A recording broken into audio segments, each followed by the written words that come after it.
अगर आपके भी चेहरे पे बहुत ज़्यादा अनचाहे बाल हैं, जैसे यहाँ पर होते हैं किसी किसी के बहुत ज़्यादा, या फिर अपर लिप्स पर होते हैं, तो किसी किसी के तो यहाँ पे भी बहुत ज़्यादा होते हैं। तो अगर आपके भी चेहरे पे बहुत ज़्यादा बाल हैं ना, तो उन्हें आप होम रेमेडीज से ही बिल्कुल साफ़ कर सकते हैं। मुझे कभी ज़रूरत नहीं पड़ती पार्लर पे जाकर वैक्स कराने की, थ्रेडिंग कराने की, कभी नहीं।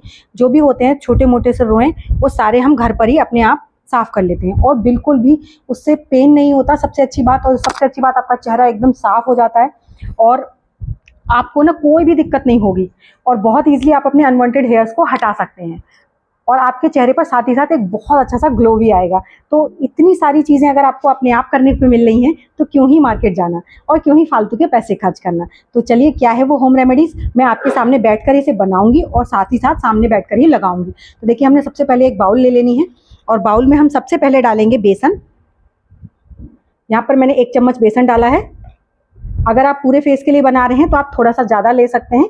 मैं अभी आपको सिर्फ अपर लिप्स और चिन एरिया के लिए बना रही हूँ, इसलिए मैं इसमें आधा चम्मच के करीब ले रही हूँ। उसके बाद थोड़ी सी हम इसमें डालेंगे हल्दी। हल्दी पाउडर जो होता है ना, वो डालना बहुत ज़्यादा ज़रूरी है, क्योंकि ये हमारी स्किन पर बहुत अच्छे से ग्लो भी लाता है।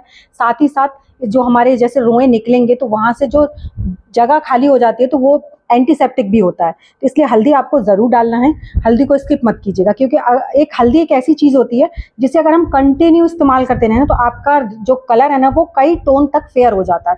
हल्दी में वो प्रॉपर्टीज़ होती हैं। तो देखिए, पुराने टाइम से ही हल्दी का उबटन, और छोटे बच्चे होते थे तो उनकी लोइयाँ फिरती थी, उन सब में हम हल्दी का इस्तेमाल करते आ रहे हैं, हमारी दादी नानी वगैरह जो होती हैं। तो इसलिए जब भी आप उपटन वगैरह लगाएं या फेस पर कोई भी पैक लगा रहे हैं ना, तो उसमें हल्दी आपको ज़रूर डालनी चाहिए। और जब आप अनवांटेड हेयर हटाने के बारे में सोच रहे हैं, फिर तो आपको हल्दी बिल्कुल स्किप नहीं करनी चाहिए, क्योंकि ये एंटीसेप्टिक होती है, जिसकी वजह से आपके जो रोएं वहाँ से निकलेंगे ना, तो उसके बाद उस पर जो एंटीसेप्टिक का काम करेगी ये जो हल्दी होती है। साथ ही साथ कलर भी फेयर करेगी। तो बहुत सारे गुण होते हैं हल्दी के। तो सेकेंड, हमने हल्दी डाली। हल्दी के बाद हम सबसे ज़रूरी चीज़ लेंगे, थोड़ा सा इसमें हम डालेंगे नारियल का तेल। नारियल का तेल नहीं है आपके पास, तो आपके पास जो भी ऑयल है आप वो ले लीजिए, लेकिन ऑयल आपको डालना ज़रूर है, ठीक है। तो यहाँ पे मैंने करीबन 5 से 6 बूंद के करीब नारियल का तेल लिया है।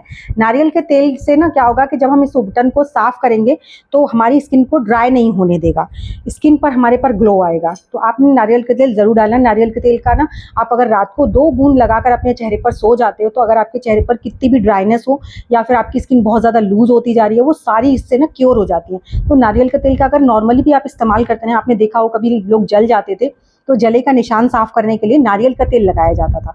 तो उससे जब जले का निशान साफ हो जाता है, तो हमारा चेहरा साफ क्यों नहीं होगा। लेकिन क्या होता है, हम लोग कॉस्मेटिक्स के आगे भागते जाते हैं और अपनी जो होम रेमेडीज़ हैं उन्हें पीछे छोड़ देते हैं। तो आप अगर होम रेमेडीज़ पे रहेंगे ना, तो आपकी जो स्किन है ना, वो और भी ज़्यादा यंग रह पाएगी। लास्ट में हम डालेंगे इसमें थोड़ी सी शुगर। थोड़ी सी शुगर है यहाँ पर, हमने थोड़ी सी शुगर डालनी है, ज़्यादा नहीं डालनी है, लेकिन डालनी ज़रूर है, क्योंकि हम ये मेल्ट हो जाएगी ना, तो ये चिपचिपी होनी चाहिए। जिससे चिपचिपी होगी तो ये हमारी जब अनवांटेड हेयर्स होंगे उनको साफ़ करने में ईजी रहेगा। अब इसको सोल्यूशन को आप पानी मिक्स करके, बहुत ज़्यादा पतला भी नहीं और बहुत ज़्यादा गाढ़ा भी नहीं आपको बनाना है, इसे मिक्स कर लीजिए अच्छे से। ज़्यादा अगर पतला लग रहा है आपको किसी भी वजह से, अगर थोड़ा सा पानी ज़्यादा गिर गया, तो आप इसमें थोड़ा सा बेसन ऐड कर सकते हैं।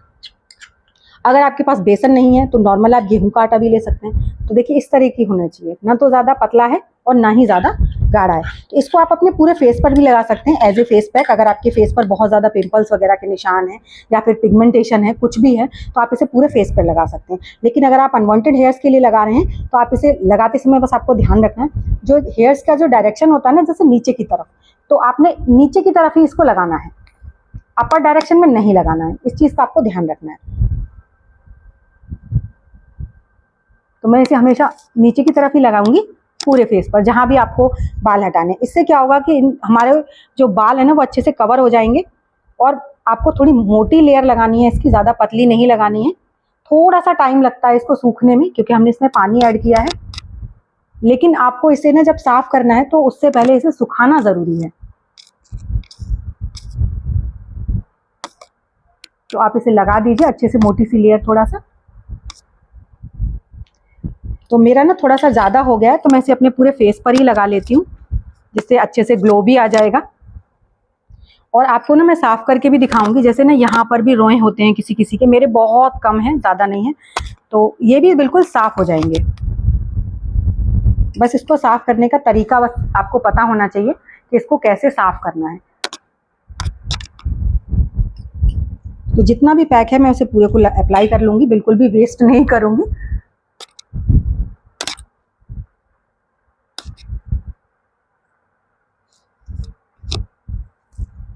बस इतने एरिया में होते हैं, इससे ज़्यादा तो होते भी नहीं है किसी के। खैर बहुत से लोग पूरे फेस की वैक्सिंग कराते हैं। वैक्सिंग कराने से ना फेस की जो स्किन होती है बहुत ज़्यादा लूज हो जाती है, लेकिन जो होम रेमेडीज़ होती हैं ये हमारी स्किन को टाइटनिंग का काम भी देती हैं, साथ ही साथ स्किन पे ग्लो भी आता है। और इसके ना सारे मतलब पॉजिटिव पॉइंट्स होते हैं, नेगेटिव नहीं होते हैं। अगर आपको कोई फ़ायदा नहीं करेगी तो इसका सबसे अच्छी बात है कि नुकसान नहीं करेगी, लेकिन अगर हम कोई केमिकल वाली चीज़ लगाते हैं ना तो वो हमारी स्किन के लिए हमेशा कुछ टाइम का रिजल्ट ज़रूर हो सकता है पॉजिटिव में, लेकिन अगली बार जब होगा ना तो वो बहुत ज़्यादा और ज़्यादा नुकसानदेह होता है। तो इसलिए कभी भी केमिकल ना जितना हो सकता है उतना बचना चाहिए उनसे। तो अब मैं इसे हल्का सा सुखा लूँगी क्योंकि टाइम लगेगा। अब आप बाकी अपना काम कर सकते हैं, ऐसा नहीं है कि आपने लगा लिया है तो अब आप कुछ काम नहीं कर सकते। लगा रहने दीजिए और थोड़ी बहुत देर अपना काम कर लीजिए। उसके बाद जब सूख जाएगा उसके बाद मैं इसे आपको साफ़ करके दिखाऊँगी। तो देखिए काफ़ी हद तक सूख गया है। अब हम इसको जब साफ़ करेंगे ना तो आपने क्या करना है, यहाँ से हाथ रखना है और ऊपर की तरफ साफ़ करना है। ठीक है, यहाँ पर आप कोई भी अपने टॉवल वगैरह कुछ रख लीजिए, या फिर आप नहाने से पहले करेंगे तो ज़्यादा बेस्ट है। देखिए इस तरीके से ऐसे जब आप इसे ऊपर की तरफ करेंगे ना तो आपके जो रोए हैं वो साफ हो जाएंगे। तो हल्का सा पेन हो सकता है अगर आपके ज़्यादा हार्ड बाल हैं तो।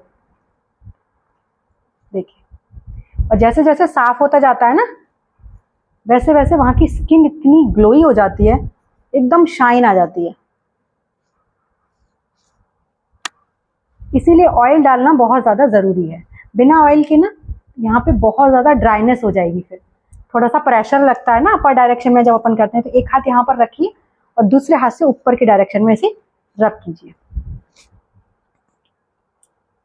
बस इस तरीके से ही आप इसे, यहाँ का डायरेक्शन जो है वो ऐसे होना चाहिए।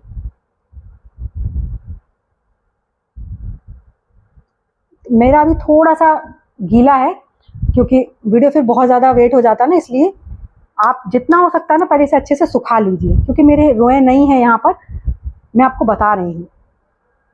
इस तरीके से, तो इस तरीके से जो छोटे मोटे रोए होंगे ना वो सारे साफ होके आपके हाथ में आ जाएंगे और साथ ही साथ आपकी स्किन भी ग्लो करने लगेगी। तो इसके बहुत सारे फायदे हैं। ज़रूरी नहीं है आपके चेहरे पर बाल हैं तभी आप इसे अप्लाई करें। आप अगर अपने फेस पर बिल्कुल ग्लो हो चुके हैं तो भी आप इसे अप्लाई कर सकते हैं। बस आपको अगर हेयर्स हैं तो इसका डायरेक्शन हमेशा इस तरीके से होना चाहिए और सिर्फ एक हाथ से खींचना नहीं चाहिए। एक हाथ यहाँ पर रखना चाहिए ताकि स्किन भी लूज ना हो हमारी, और दूसरे हाथ से ऊपर की तरफ प्रेशर करना चाहिए इस तरीके से। इस तरीके से कुछ लोग क्या करते हैं बस ऐसे ऐसे कर देंगे तो स्किन लूज हो जाती है। आपने हमेशा जब भी आप हेयर्स को हटा रहे हैं तो एक हाथ से यहाँ पर स्किन को रखिए और ऐसे कीजिए, जिससे आपकी स्किन लूज नहीं होगी। तो मैं फटाफट से फेस वॉश करके आपको दिखाती हूँ क्या मस्त सा ग्लो आया है। और फेस वॉश जब करूँगी ना तो मैं अब इसे अपने पूरे फेस पर इस तरीके से गीला करके मालिश करूँगी ताकि पूरा फेस क्लीन हो जाए। अब तो मैंने सिर्फ हेयर्स की वजह से यहाँ पर लगा लिया था। तो देखिए मैं फेस वॉश करके आ गई हूँ और हमारी स्किन भी बहुत अच्छे से ग्लो करने लगी है। और देखिए कोई भी यहाँ पर बिल्कुल भी रोए नहीं हैं और ना ही यहाँ पर। तो आपके अगर चेहरे पे बहुत ज़्यादा बाल है ना, जैसे आप संडे टू संडे करेंगे ना तो आपके धीरे धीरे करके सारे बाल ना बिल्कुल ख़त्म हो जाएंगे, एक भी नहीं रहेगा। तो आपको ये छोटा सा आइडिया है, वैक्सिंग थ्रेडिंग इन सबसे ज़्यादा अच्छा है ना, तो इसमें ज़्यादा पेन है और ना ज़्यादा कोई हटलेयर है। और सबसे अच्छी बात इसकी यह है कि इससे आपकी स्किन को कोई हार्म नहीं है। तो आई होप आपको मेरी आज की वीडियो ज़रूर अच्छी लगी होगी। अच्छी लगी हो तो प्लीज़ लाइक शेयर कीजिएगा। साथ ही साथ मुझे कमेंट करके ज़रूर बताइएगा कि आप मेरी वीडियो किस गाँव या किस शहर से देख रहे हैं, ताकि मैं आपको थैंक्स कर सकूँ। तो चलिए एक ऐसी नई वीडियो के साथ मैं मिलूंगी आपको अपनी नेक्स्ट वीडियो में। तब तक के लिए बाय बाय।